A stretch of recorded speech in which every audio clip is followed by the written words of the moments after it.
Paz do Senhor, meus amados, aqui da comunidade A Bíblia Sem Mistérios, da comunidade de Teologia Saudável, né? Nós estamos gravando essa aula, essas disciplinas, elas são conjuntas das duas comunidades, né?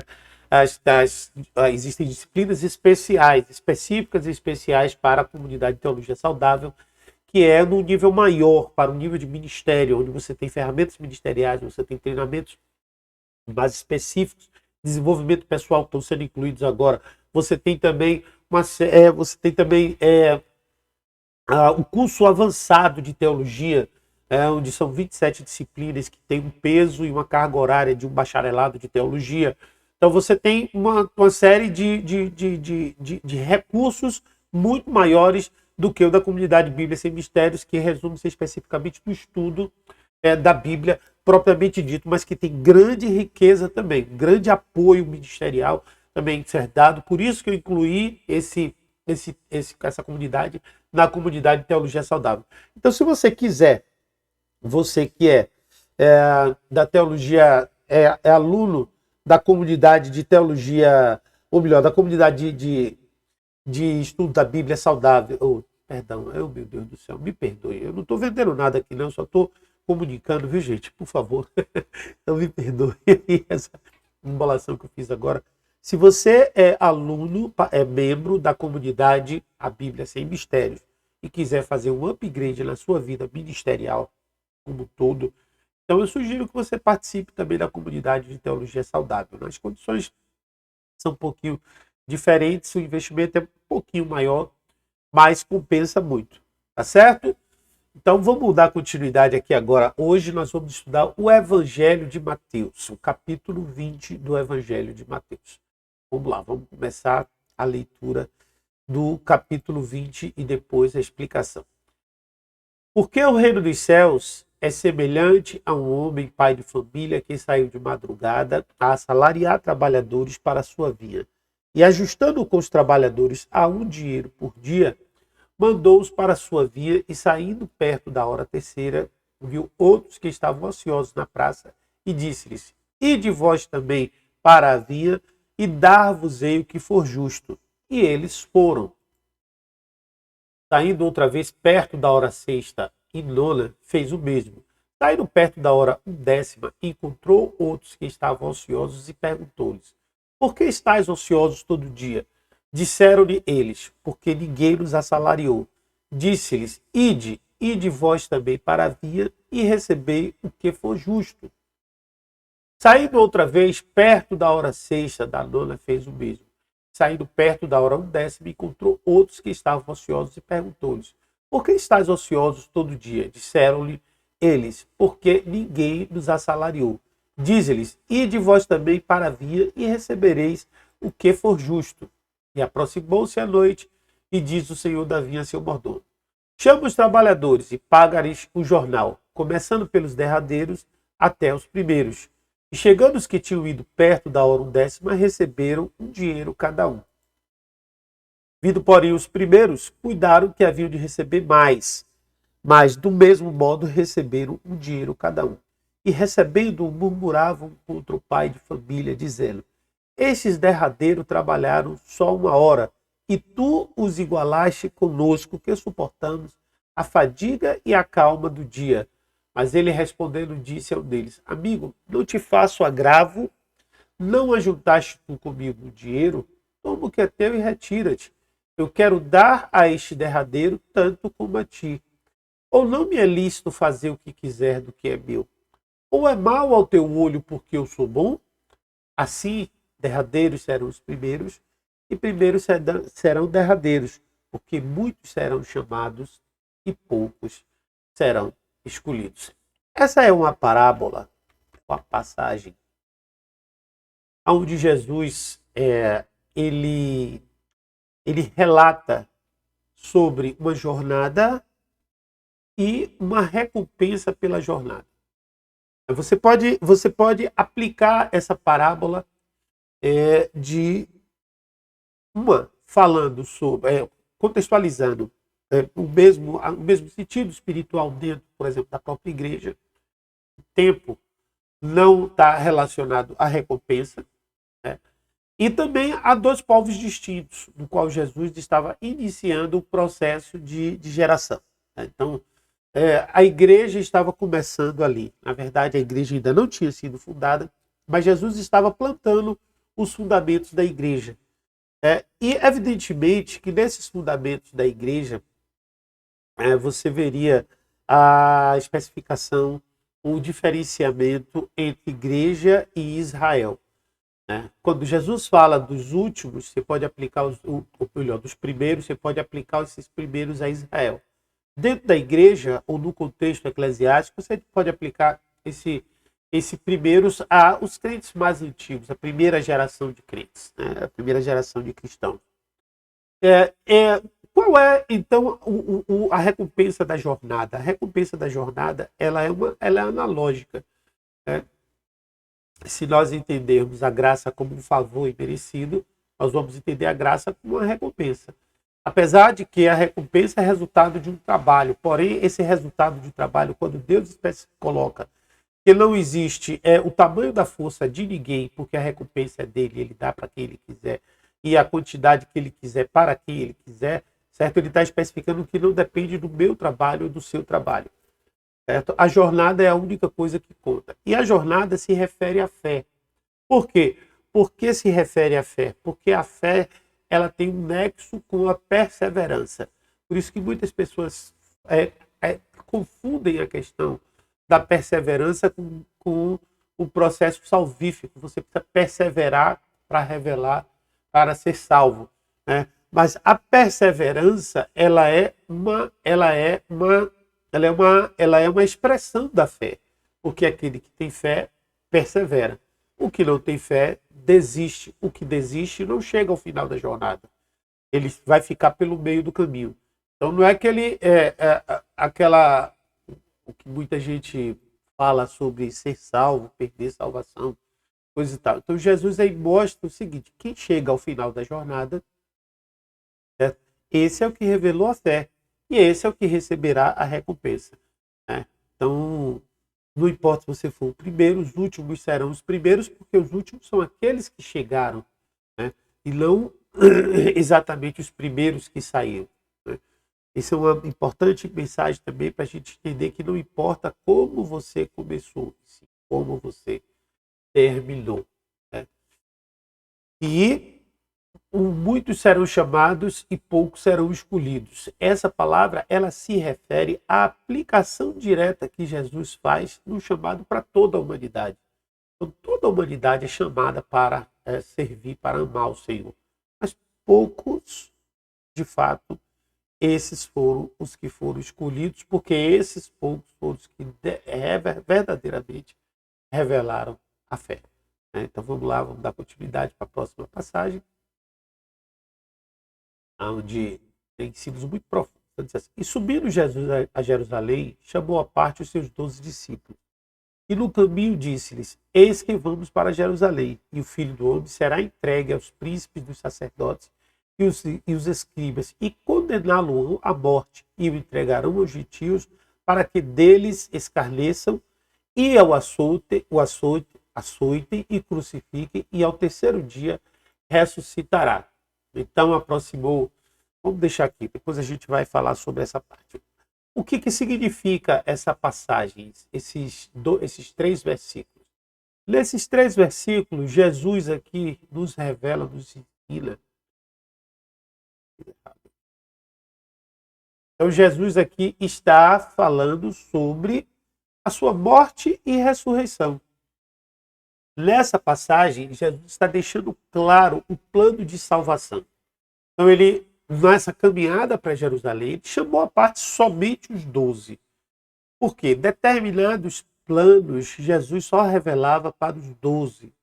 Porque aqueles 12 eram os que caminhavam com ele, que ele julgava que tinha maturidade suficiente para que entendesse o que iria acontecer. Apesar de que Jesus já sabia sobre a traição de Judas, já sabia sobre tudo isso, como nós vamos ver lá na frente. Mas aqui, o objetivo de Cristo era justamente criar a consciência do que iria acontecer.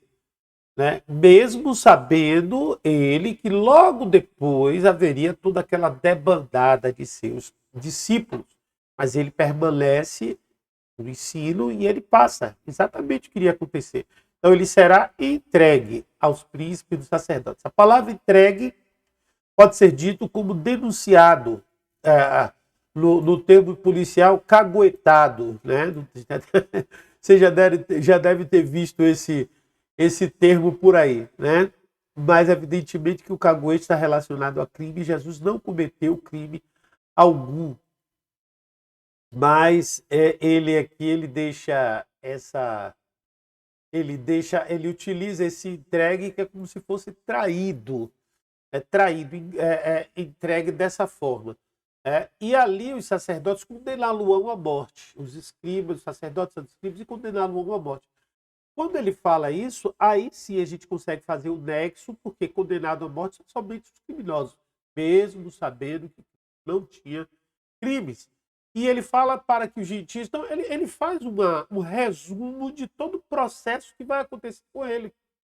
Processo de traição, depois o processo do escárnio, pendurar na cruz, e nós sabemos que há um escárnio, o Salmo 22 relata isso, profetiza isso, e durante a leitura do processo da paixão de Cristo, onde ele passa pela, entre aspas, via dolorosa, onde as pessoas ali o chicanam,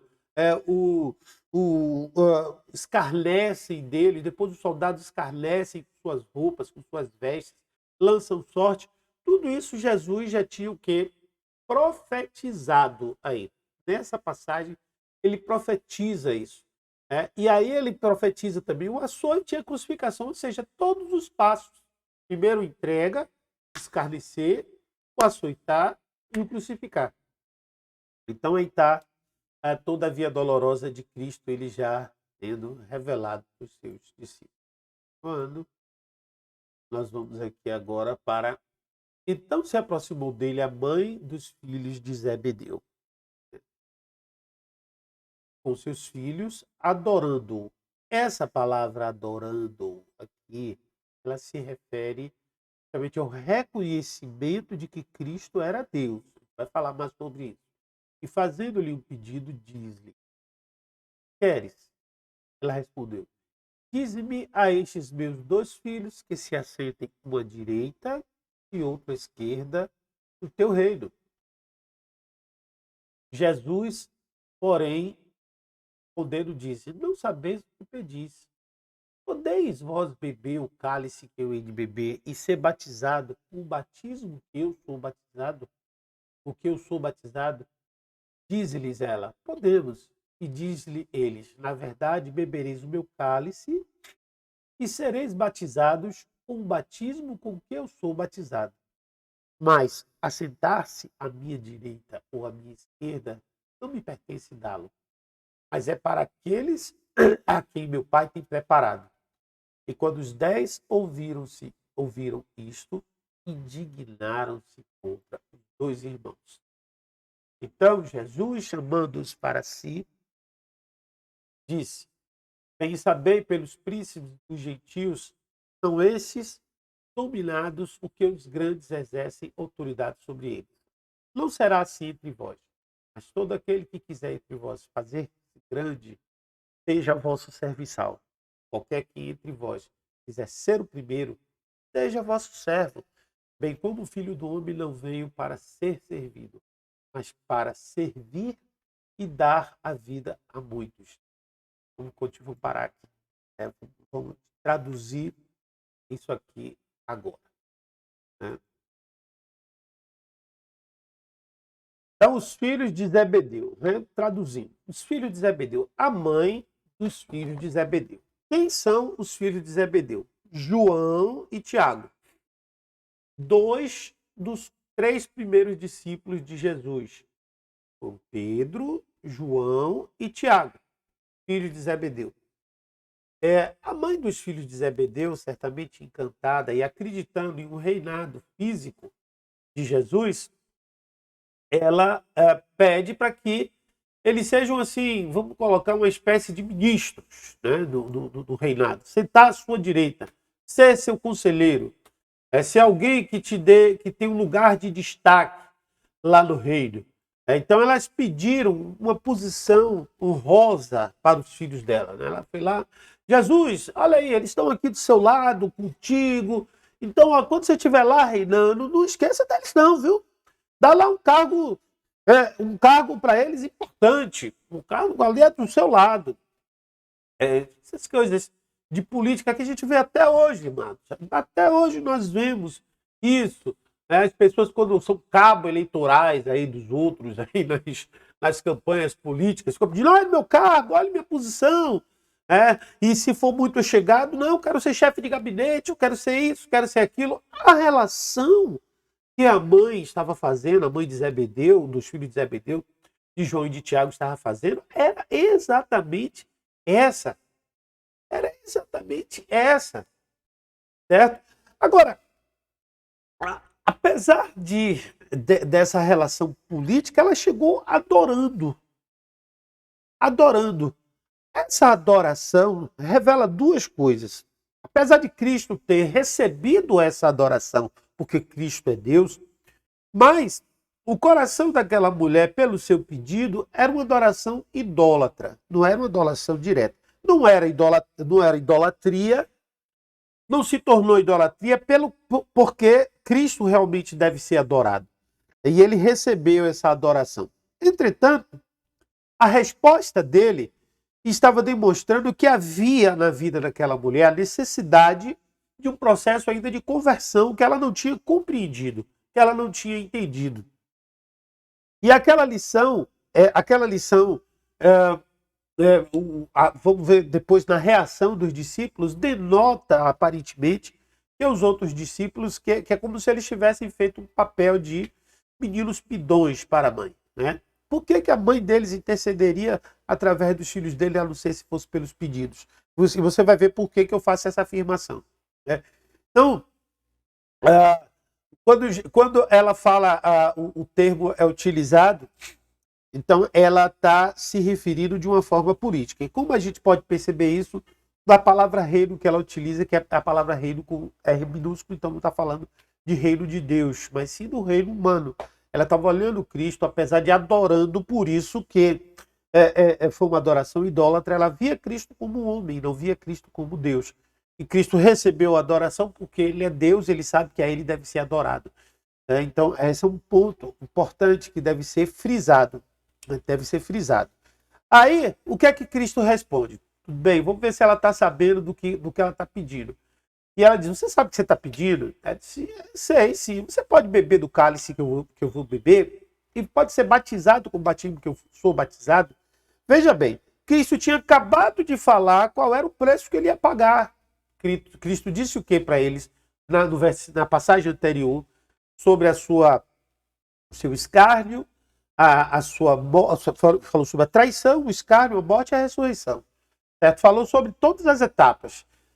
Mas essa mulher, ela não tinha entendido. A mãe não tinha entendido. Por quê? Porque ela não tinha ouvido. Jesus tinha falado à parte. Ela chegou no meio da conversa, se meteu e pediu para falar com Cristo. Né? E aí, Jesus aí fala sobre esse batismo. E ela disse, eles podem sim. Certo? Eles podem, eles vão fazer tudo isso aí que você está falando. Ou seja, eles vão estar do seu lado nos momentos difíceis. E Jesus disse, tudo bem, ele pode até fazer tudo isso. Agora, essa escolha não sou eu que faço. Por quê? Porque no reino de Deus, certo? Enquanto eu estiver aqui na terra, quem manda não sou eu. Ele praticamente disse isso. Mas é aqueles para quem meu Pai, o Deus, o Todo-Poderoso, que tinha enviado ele para a terra, já tinha preparado de antemão. Não é predestinação isso. Mas esse preparo, ele vai estar, como se fosse assim, ó, quando você tem uma função na sua empresa e você diz, preparado para uma pessoa com essas e essas e essas e essas características. E aquele posicionamento já desqualificava eles. A Bíblia fala aí na parte final do versículo, que quando os 10 ouviram isso, indignaram-se contra os 2 irmãos. Aí você tem uma base para compreender que essa mulher estava ali em nome daqueles 2 irmãos. Ela não estava ali de uma forma independente.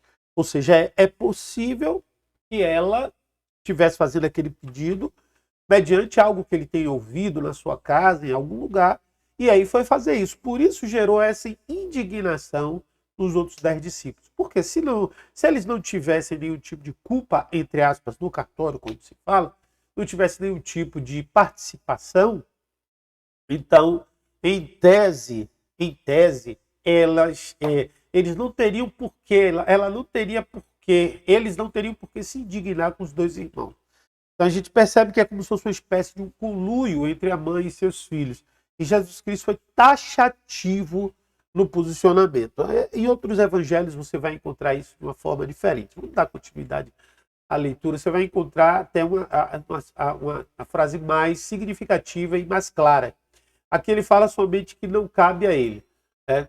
Aí ele agora começa, aí sim, aí vem a parte final do versículo da Paraxá, né, da passagem, na qual Jesus então afirma que os valores do reino são diferentes. Importantíssimo a gente entender a questão dos valores do reino. Por quê? Jesus estabelece aqui, ó, aqui na terra, os príncipes do gentio são os que dominam e os que exercem autoridade sobre eles. Então, os principais dos gentios, aquelas pessoas que mandam em todo mundo, eles mandam sobre eles, somente mandam. Eles são os servidos pelo restante da comunidade. Mas Jesus fala aqui no reino dele, e isso aqui ele já está dando um ensino para todo mundo. Olha, se você está achando que lá no meu reino vai ser assim, você vai ter destaque, você vai estar à frente, vai estar acima de todo mundo, eu quero que você saiba que lá o esquema é diferente. Para entrar lá, você não tem origem familiar, você não tem... Porque essa questão dos príncipes é herança familiar. Então, não tem herança familiar, não tem nada disso. Lá, para entrar, para ser primeiro, para estar acima, para ser príncipe, a palavra príncipe é relacionada com a palavra primeiro, lá você tem que ser servo, você tem que servir, você tem que estar a serviço dos outros. Esse ensino de Cristo gerou, inclusive, o conceito atual de liderança servidora, no qual hoje nós entendemos, dentro da igreja e hoje nas empresas também, que o líder ele é servo, o líder ele não é o chefe. O líder é aquele que serve a sua equipe, que conduz a sua equipe ao avanço, ao crescimento e assim por diante. Então, em tese, basicamente, certo? É essa distinção, é esse processo que vai gerar, que vai acontecer, que vai liberar na vida dos seus discípulos, dos seus discípulos, o entendimento daquilo que é o reino de Deus, e esse ensino chega para a gente também. Né? Continuidade aqui agora. A próxima leitura, os próximos slides. E aí diz assim: e saindo eles de Jericó, seguiu uma grande multidão. E eis que 2 cegos assentados junto ao caminho, ouvindo que Jesus passava, clamaram: Senhor, filho de Davi, tem misericórdia de nós. A multidão os repreendia para que se calassem. Eles, porém, cada vez clamavam mais, dizendo: Senhor, filho de Davi, tem de misericórdia de nós. Jesus, parando, chamou-os e disse: que queres que eu faça? Disseram-lhe eles: Senhor, que os nossos olhos sejam abertos. Então Jesus, movido de íntima compaixão, tocou-lhe os olhos, e logo os olhos viram e eles o seguiram. Essa é a última parte dessa passagem, desse versículo, desse capítulo. E o que é que a gente vai aprender aqui? Mas uma parábola, que é... Uma parábola não, perdão, isso não é uma parábola, mas um milagre que Jesus fez, que tem alguns significados importantes. Quando Jesus terminou aquele ensino, eles foram para Jericó e aí veio uma grande multidão. E tinham 2 cegos, não era um só, eram 2 cegos. Importante a gente entender isso, que existem várias curas de cegos que são relatadas na Bíblia. Cada um tem uma característica diferente. Essas características diferentes, elas revelam que Cristo tem um modo de atuar individual com cada pessoa. Esse modo de atuar, ele pode até ser o mesmo para 2 pessoas, ou para 2 tipos de milagres, mas ele chega sempre de uma forma individual e diferenciada, de acordo com a necessidade daquela pessoa. E você vai ver qual é a necessidade logo adiante.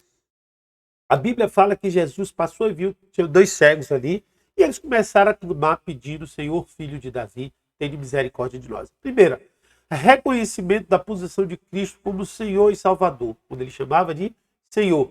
Filho de Davi, reconhecimento da deidade cristã, da origem dele. Filho de Davi, reconhecendo de onde ele veio. Reconhecendo também o seu senhorio, porque a nação e a geração que prometia o Messias era a geração de Davi, que promete o Messias, é a geração de Davi, essa geração no qual havia uma palavra, uma profecia liberada na vida de Davi, de que eles reinariam para sempre. A família de Davi, a tribo, os descendentes de Davi reinariam para sempre. Então aqui está o primeiro, um reconhecimento claro disso. Esse reconhecimento foi notado por Cristo. Apesar de que a Bíblia fala que a multidão repreendia para que se calassem, a Bíblia fala que cada vez eles clamam mais. Isso aqui denota uma coisa importante. É no que eu ensino sobre. Eu falei sobre isso no início da passagem, que é a questão dos últimos serem escolhidos, da fé está conectado com a perseverança. Então, a fé, nós somos salvos pela fé, mas a fé ela deve refletir perseverança. Então, a perseverança é um sinal de fé. É por isso que aquele que perseverar herdará o reino dos céus. Ou seja, não é aquele que se perder pelo meio do caminho, não é perder a salvação. No termo não é esse, é aquele que tem fé. Então é a fé que te leva à salvação. A salvação vem pela fé, certo? Então quando você não persevera, significa que você nunca teve fé e você nunca foi salvo. E aqui, essa perseverança chamou a atenção de Cristo. Porque a Bíblia fala, irmãos, que a fé é o que agrada a Deus. Nós tocamos o coração de Deus pela fé. Então aqui esses discípulos, ou esses cegos, foram chamados, foram atraídos, foram trazidos pela fé. Então foi pela fé que eles foram, chamou a atenção de Cristo. Mas uma coisa importante também é o seguinte, Jesus chamou e perguntou, o que quereis que vos faça? Coisa importante nisso aí, ensino muito bom. Por quê? Porque tem muita gente que acha que Deus sabe de todas as coisas. Sabe, ele é onisciente? É onisciente. Mas a fé revela também foco. Então, quando Jesus diz assim, o que queres que vos faça, ele está dizendo o que é que vocês realmente precisam. Qual é o foco de vocês? Por que vocês vieram a mim? Isso aí já é um princípio de oração. Um princípio para receber, para alcançar, para tocar o coração de Deus. É a especificidade daquilo que você quer. E Jesus, será que Jesus não sabia que eles queriam ver? Será que Jesus não sabia? Claro, ele está diante de dois cegos. Mas às vezes nós precisamos abrir a boca e expressar. É o que Cristo diz aqui. Expressem o que você quer. Falem aquilo que você precisa. Então eles dizem, eles querem que nossos olhos sejam abertos. Então Jesus, movido de íntima compaixão, tocou-lhe os olhos e logo se abriram. Então quando eles tiveram a especificidade, a clareza do seu pedido, então Jesus fez com que seus olhos pudessem verdadeiramente se abrir. Bom, esse daí foi o capítulo 20 do livro de Mateus.